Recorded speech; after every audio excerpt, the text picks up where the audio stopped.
from the west side of Chicago and broadcasting coast to coast. It's the Greg Struss Show. I'm Scotty Joe Vegas, inviting you to stay tuned for the next 30 minutes because our panties are so wet with a spring chock full of taboo topics. Oh yeah, and by the way, did I forget how to do this? Mr. Gregory Struss!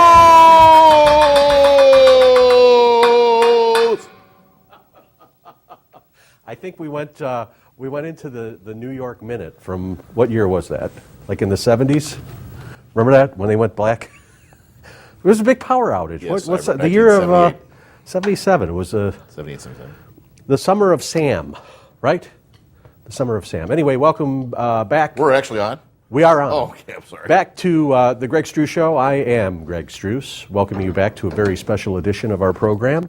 And it's special because after taking a much longer break, I called it an elongated break,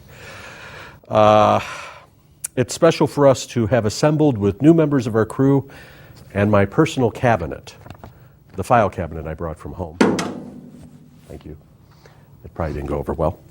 Let's see. Can you believe what's happening with the presidential race? I'm flabbergasted. Donald Trump recently was scheduled to speak at UIC in Chicago, and evidently it was closed down because of riots, et cetera, et cetera. But it turned out they weren't protesters, they were people waiting for a job fair. Thank you. All right. Scotty Joe Vegas, how are you? Yeah! Glad to be in the house today! Glad to be in the house today! A little bit of James Brown. I don't know what it was, but it felt good. You know, it's tough being a white man these days. I'm telling you, because you know what? Black Lives Matter. They do. Yeah. I wanted to join it, and they said, sorry, you can't. When I was on the third floor in Thornton Township High School, I wanted to do the gospel. There used to be a black gospel show, and I wanted to go, and they said, you couldn't go in. I says, why is that? And she avoided me, and she pushed me off. Did we go to school with Mosley Brown? Carol Mosley Brown? Yes, we did. And I'm trying to remember who that is. That's the lady that said masturbation is okay amongst kids. That was the with the Navy. With the Navy? With I'm the sorry, Navy. I walked in front of your camera. It's okay. We have like Production 101 tonight. There we go. Production 101. And he walked through again. Whoa. Hey! Whoa, he almost went down. And look at you. Oh, sorry. Vola. Okay, here we go. Now we're going to walk in. Whoa. Oh, Larry. Anyway, look, the light turned again. What is this? Carol Mosley Brown.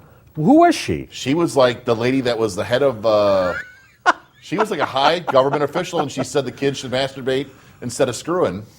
And she got canned because it says they want you to masturbate. I don't believe that she said the screw word. She probably said having sex. Having sexual intercourse. But we're casual. The fans at home are casual. On YouTube, eh? God bless Bobby Moodger and the crew today. God bless Bobby Moodger. So here we are. We took like what? It was a while, but we'll talk about that in a little bit. And we have new members of our crew that we're happy to have here. And back here at Studio 688 North here in Elmhurst. And, if we were an AIDS victim, we'd have fresh blood. I don't know if that's a good analogy, but anyway. Tonight, taboo topics for the spring. Now, we were talking about the presidential election, and this has been amazing because I don't think at any time, now, if you hear like over the last several elections, this is the election of our lifetime. And it seems like the elections are taking longer and longer and longer. Not to be confused because in Asia, you know the most popular time of the year? What's that? It's Erection Day, but it goes longer and longer and longer. So anyway, you have someone like Donald Trump, who we kind of poked fun at over the summer as he started coming out with his presidential campaign, and then we have Hillary Clinton, and then Ted Cruz, Marco Rubio, and these presidential debates have been like every single week. Have you watched any of them? I watched quite a few, actually. And what did you think about them? If Trump pulls this off, that'll be amazing. And people are saying, like, this guy cannot be the president. Why can't he be president, really? I don't understand why. And so what happens is that we see where this whole freedom of speech, but yet the people that are crying about freedom of speech all the time are the people that are usually standing in the way of that candidate who's speaking in a tone and in a way that they don't like. So I'm not buying this. And I think what's going to happen this time around is that you're going to see a lot of people who have been for liberal politics voting conservative because of what's been going on. I will break my butt to get to the voting booth because I don't like what's going on in our country. Yeah. And traditionally, if you voted a certain way, it doesn't necessarily mean that you're going to vote that way next time. So I found myself voting differently in each election and depending on where How's your love life? Anyway, it's great to have you back with us. Good to see you. Good to see you. And I'm Greg. This is The Greg Show. We are reinventing community television from the west side of Chicago. Thank you for joining us, and we'll be back in just a minute. Thank you.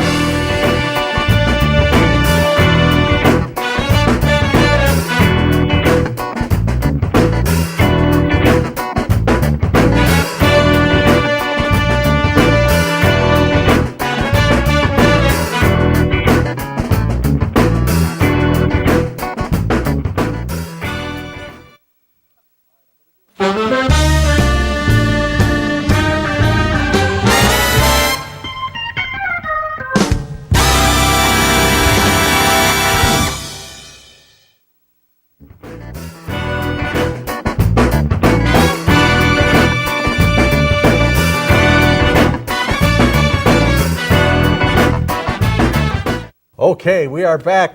Welcome back to the Greg Struss Show. I am Greg Struss, along with Scotty Joe Vegas. Hello, people. How are you doing? Hey, good to see you. Happy 216. I have not seen Scott since, because we don't really talk about time on the show, right? Correct. We don't talk about like the time that we've been away, et cetera, et cetera. We're not going to talk about parents or dates. How about raisins and cranberries? Sure, because I gave absolutely. updates for that reason. Hello. Okay. Anyway, lots to talk about, but first, you can watch The Greg Struss Show on YouTube and, of course, on Vimeo, which they don't seem to have the copyright issues. Like, I like these people that shoot shows, they produce shows, and then they don't realize that this little thing called content and trademark and, content, it's like Oprah. She likes bread. And I'm like, when did you start liking bread? I like bread, but bread, I like bread.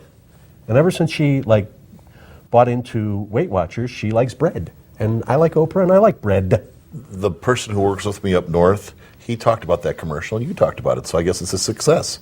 It is a success. It's a success. But she can sell anything. Oprah is like, she can sell anything. Not my cup of tea. You don't like Oprah? I didn't say I hate her, I don't know her. It was bizarre because about, I don't know, I remember I went to her show and oddly enough, the guest on her show was the same guest that was on a show with Aaron Freeman that I worked a crew for.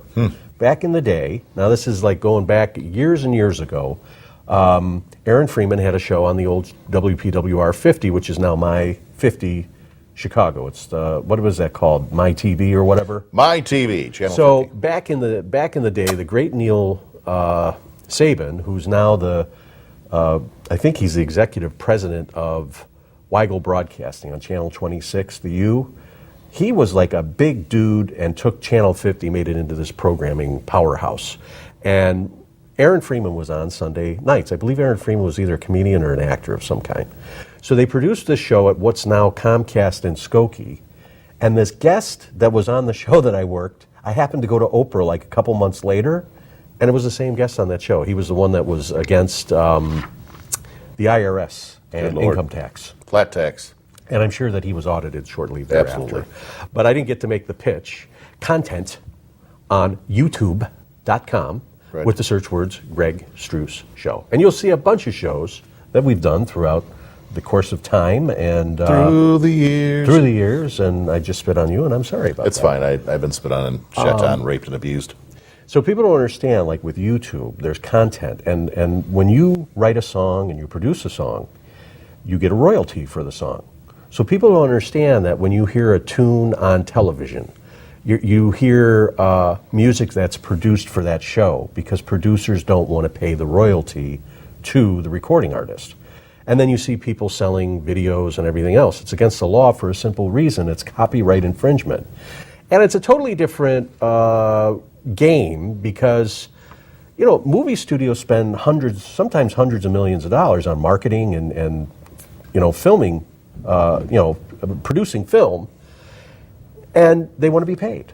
So if we use music by Madonna, for example, if we don't have clearance for that music, they black it out and they say it's an infringement by Warner Brothers. When I went to the Price is Right, Did any of this help? Did we have like a civics lesson on copyright infringement? But copyright, they made us get rid of all of our cell phones in the Price is Right because they want that money. That's about it. Well, cell phones, because people are tweeting and twittering and all that stuff, and it's, again, it's copyright infringement. So it's a different law of economics, too. Well, my favorite was when I'd see someone hustling a video at a bar or at a place. Well, they made their money. It's not the point. That's what's nice about the arts. You starve for a while in media, and then when you finally make it big, you get royalties. And so it's the gift that keeps on giving. It's kind of like things that some people like you have experienced in your love life. So speaking of my love life, what is that? When I was down in Fort Myers, I showed Miffy where you were with all those girls down in Fort Myers and how I stayed out till 4 o'clock in the morning and got the gravy and all that stuff. We were on Fort Myers Pier, and I was saying that's where Greg stood, and yes, more memories. Remember those days? The Publix where we went into? It was great. Yeah, that was a while ago. That was 20 years ago. No, it's like 30 years ago. 30 years ago. Almost 30. Yeah, really? we were young. So he had this Aries K station wagon. And it was like this little boxed, it was a beautiful car. It was a blue wagon. Smelled of must. Yeah. And we got rear-ended on the way down there. Remember that? Someone just slammed into it. Your door never, the rear hatch never closed the way it used to. Yeah, the thing came off. Yeah. Yeah, I forgot about that. Whatever happened to that car? Did the first wife get that one in the... Actually, I blew the motor on it. We were going to L's Diner, and when they were shooting the bombs at him, that's when I got rid of that car. Wow, you had that for a while. Yeah. Okay. We were talking about the election, and what Grandpa Struss always used to say, he said, Manischewitz, which I found out Manischewitz was what? Was it a wine? It was a wine back, I think, in the 50s or 60s or something, and their slogan was Man of Shevitz. So so someone I worked with, I said Manischewitz, and I'm like, I could never figure out what my grandpa was talking about. And he said it used to be a liquor, or booze of some kind. A booze, a shakedown. And they would say Man of Shevitz. Man of Shevitz. Shevitz. Shevitz. Okay. So anyway, getting back to Grandpa Struss, who was in the baseball book. If you look up Steamboat Struss, he started out in Pullman, the Pullman area, and then they had a big baseball league there. Roseland Pullman Hall of Fame, posthumously. So after he passed away, he was in was inducted in the Hall of Fame. He went to Rock Island, and there was a farm league there, and he was picked up by the Pittsburgh Pirates, I believe, in 1937, which was the year my father was born. So he played for about a year and threw out his shoulder, but made it in the books. So up until his death, he was still getting letters from people asking for his autograph. So the big baseball people that always followed baseball history would write him and say, I know that you played here. So it was before Twitter, it was before the internet, before anything, and people actually wrote him a letter. They found his address and did that. Grandpa Clarence told me one thing, and one thing only, that I remember him saying to me. He said, you never want to talk about money, you never want to talk about politics, and you never want to talk about religion. And then you added orgasms, right? You never want to talk about orgasms. And I know this is going back a little bit, but I think it's important to kind of talk about this, because in this day and age with Facebook and everything else, I like how people are posting, and this is where the ignorance comes. People that like so-and-so, let's say people that like Donald Trump, they love Hitler, or they love this or love that. Now keep in mind that we are close friends, and yet that comment on Facebook can end our relationship based on our politics. Isn't that kind of ridiculous? Because you're talking at people, you're not talking with people. Right. You're kind of in an accusatory tone. Well, everybody that votes for Donald Trump is this. Yep. And, well, Hillary lovers, you like this. And so it's a slap across the face. And I really think that political discussion can end relationships because it's not something that people are ever going to agree on. Or who's going to pay the bill at dinner time? Now, if you're in a close circle and you're having a conversation about the various candidates, that's fine. But in a social media situation, I think more often than not, when we divulge who our, what our politics are, we either, more oftentimes than not, offend somebody and they're no longer talking to us. Good people are hard to find, and my dad always told me, he says, if you can count friends on two of your fingers, you're a blessed man. Yeah. Have you ever gone through a moment where you'll get a phone call and you just don't feel like returning phone calls? Absolutely. And then I have to be in the mood to talk to somebody because I believe that they deserve better. Like me, I'm in that little creeper place where I'm at, and I'm like, give me 2 hours, let me have some beefsteak and some ham, and I'll be fine. But my blood sugar's low right now.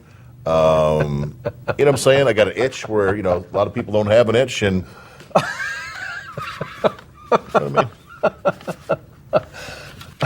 what I mean? No, I mean, I'm serious. It's like, when people call, I don't usually, you have to have the energy to give the energy for the call.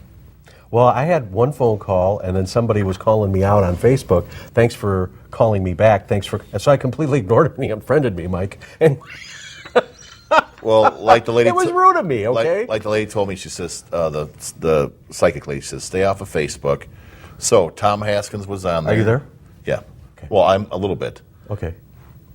And to make a long story short, it was Tom Haskins' birthday, so I did not go on Facebook to wish him a happy birthday, but I texted him on his private line because she says it's very bad for me. This was back in 1991 that she said stay off of Facebook. 1991, folks.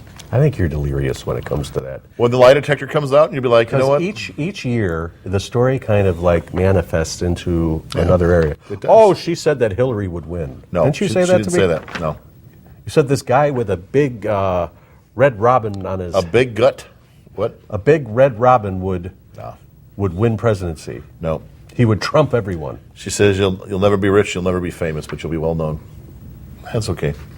I think we can be well known. Hopefully it's for something good, something like that. Anyway, when we come back, we got some interesting taboo topics. And it's been a while. It's the spring of taboo topics. Spring, pantyful, yes. And Panties. Pantyful. Okay. Panties? Can you say those? I think you can say. I think you can say anything. They got at JCPenney, they got girls' panties half off. That's the big sale. That was the old timer joke. But you have a daughter, so that's okay. Well, she gets panties from JCPenney. So what do you want me to say? You got to get the money for it. Anyway, Coles. when we come back, taboo topics and you. After this, I don't know. It's on.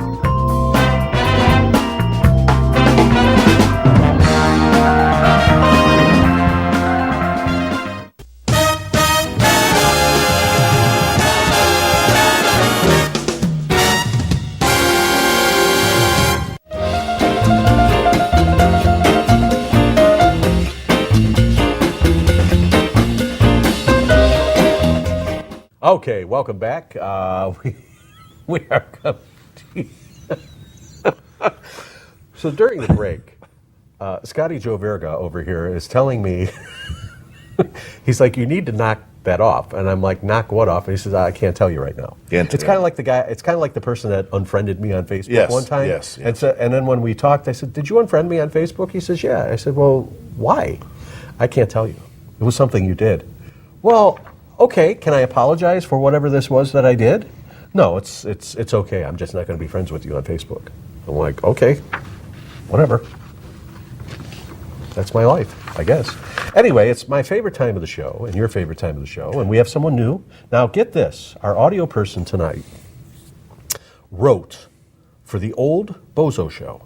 Now, Bozo and WGN was the show of shows. Now, it was a historic local television program that ran from 1962 to 2002. And I remember any time I came in from Michigan, because our bozo on WZZM TV in Grand Rapids was, I think he was an alcoholic. Because it was like, all right, we're going to read the mail. And he was like having a cigarette and like a martini or something at 7 in the morning. And I heard things about him that were absolutely hysterical, but yet in poor taste as we traveled through as I was interning at, stations there. Yep. And so Bozo defined, the Chicago Bozo WGN defined bozos all around, defined all bozo shows in each market. It was like the show of shows. You had a waiting list of 10 years to be on this show. My cousin was in the grand prize game. Really? Yep. So it was an event, and it was unlike anything. And back when local television was really something. So you had Bozo, you had Phil Donahue coming on at like 11, and then Bozo came on at noon. So Kurt wrote for the Bozo Show for 3 years, and he's working with us, and I'm really proud of that. So anyway, it was a long sell for Taboo Topics, but go ahead and say what Are you ready in the control room?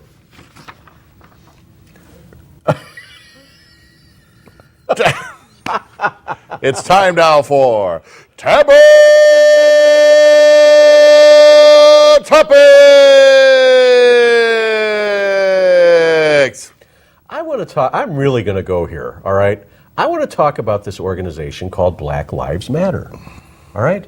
There's this group of individuals, it's Black Lives Matter. And it's comprised of African American people who believe that black lives are the only lives that matter. I think it's important that lives matter. So what happened is... In the name, it sounds like that. In the name, it sounds like that. Not Mexican lives matter, Filipino lives matter. So as I drive around town, I start to see these signs in the window, and it says Black Lives Matter. Mm-hmm. And I'm thinking that's kind of a political statement, right? Mm-hmm. Black Lives Matter. Yep. But what's it saying about other lives? What is it saying about other lives? Nothing. Okay. So what about an organization called All Lives Matter? How about an organization called Chia Pet Lives Matter? How about an organization, Public School Lives Matter? They want the African American to vote a certain way because of the police violence that happened in this town for Hillary or the Democratic Party can win this state. That's all that's about. Mm-hmm. So they're manipulating those people, and shame on them. But here is what I think nobody has thought about. If you took Black Lives Matter, you took all these nonprofit organizations and started marching with the teachers in Chicago because Mayor Emanuel's trying to break the union. That's what all of this stuff is about, this impasse with the budget. And this is another thing I love, is that people talk about pension reform, yet the politicians are the ones that get the pensions too. That's right. So the teachers have a very important function in our society. If it weren't for teachers like Willie Brown, Mr. Willie Brown, Dr. John Malloy, Mr. Martin, all of these people that were very important to me in high school, I wouldn't be where I am today, and I don't think I'd be the person I was today. If I didn't have those teachers in my life. No, I do not have a pension. A lot of people don't have a pension. So why do teachers get it over everybody else, and why is everybody crying over spilt milk?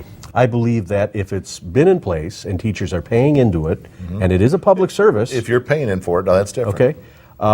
And that's what's been negotiated, then that's it. But here's another little caveat or little secret, is that a lot of these administrators, again, it's the 1%. You have, I know some superintendents, and they're worth a lot of, they started out as teachers, they got into administration, they're making $300,000-400,000 a year. Okay? $300,000 or $400,000 a year.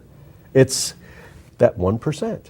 And that the teacher that's been on the job for 2 or 3 years, there's budget cuts, guess who's going? It's that teacher, 5 other teachers. He gets taxed. Yeah. Well, both of them get taxed. But can you imagine that if all the Black Lives Matter people, all of the people that are marching for whatever interests that they have, got together and marched for teachers with all their boards, with all the media coverage, everybody would have a free advertisement. And everyone would know about each other, and everyone benefits from education, by the way. But talk is talk. You know what I'm saying? But if people work together, they're not going to. What an excellent marketing strategy. The organizations wouldn't work together because they have their own agendas. So it's just wolf politics. And the media picks it up, and the guy that's in the control room says, go to that camera where that guy's hitting that guy, and we should be a little ashamed as Americans. Yeah, I don't think that this is, credit is good, all right, but credit is also bad because people, there's a reason why Mercedes-Benz was never marketed to people that make minimum wage. There's a reason why Mercedes-Benz was never marketed to people that are making 20 or 30 grand a year. It's because it's a special automobile that, it's not to say that people That they made them for Hitler. No, That's why. It says that you reach a certain point in your success. And let's face it, just because I want to live in a certain area doesn't mean I can afford to live there or that it's my right to live there. Okay. Okay, hence my problem with Section 8. You want to talk about that too? Sure. All right. Is Section 8 good for towns and cities? I say no, it's not. So how do you debug it? I think there's a way to do it. I haven't quite figured it out, but to say that everybody deserves to live in the area that they want to, I don't think that that's going to work. Here's what I noticed across America: It's not to say segregation, all right? Yep. But if somebody wants to live in, let's say, a neighborhood like River Forest, all right, where homes go for $1.5 million. Okay. I'm sorry, if I'm on Section 8, how can I live across the street from a $1.5 million home? Because the landlords raised all their rents to, if you, let's say you're not making any money, we'll give you 50% off that rent. And it's terrible. And it's for Wisconsin. It's all over, coast to coast. And now people that need an apartment can't really find an apartment that's working 2 jobs. That's wrong, because the gal that I knew, she had a beautiful $300,000 house that she was living in and only paying $700. Yep. Oh, have mama on the teat and have a little sunny boy out there dealing a little crack or something. And, you know what I'm saying? Shame on all of them. But hey, they found the system and they're dry humping it till it falls off. And I think a lot of this also plays into mental illness because I have this belief that I can't work anymore. And really, when I have all this time on my hands, and I've had that, I've had time on my hands and I've been crazy because it's like, what is my sense of purpose? So I always try to say, it's once in a while I need to take a break, but I got to be busy. I'm one of these people. I have to have something to look forward to. Here's something we never heard as kids. Oh, I'm 43% disabled. I'm 52% disabled. What the hell's that all about? But hey, as long as they keep on giving the money and all of us dopes keep on paying it, hey, pretty soon I'm going to stop working. And if I get diagnosed with cancer, I'm stopping working that day. I'm going to take that teat and I'm going to suck on it till my teeth fall out. Because I ain't paying. Let's say, wait, this guy gets free medical care coverage and I don't get nothing. I will sacrifice. I will eat beans, but I'm going to get that government payment if I get sick that much before it's all gone. And all the baby boomers that are going to crack, they're all going to die. I love all you people. You were nice people, but you're going to leave nothing but wheelchairs and rockers behind because there ain't going to be in the population. After they're gone, it ain't going to matter. No. And what did we talk about tonight? We talked about money. Nothing but Cadillacs. We talked about money, politics. Uncle's We're sharing kind of our eyeglasses. politics. And then, you got to talk nice about them, but when you're dead, you're dead. Amen on that. I mean, who's going to mourn you? I really don't know because How long do I have to mourn you? Will it be day? Oh, Greg's dead. And that's it? What the hell's that all about? It's like, okay, what are you going to fight over? You know what I mean? It's like families start to get really vicious when people pass away. It's like everybody comes out of the woodwork. Well, do I get my share? If my dad passes away, I'm going to poke him just to make sure I got to do that. You know what? And this is really cold, but it's true.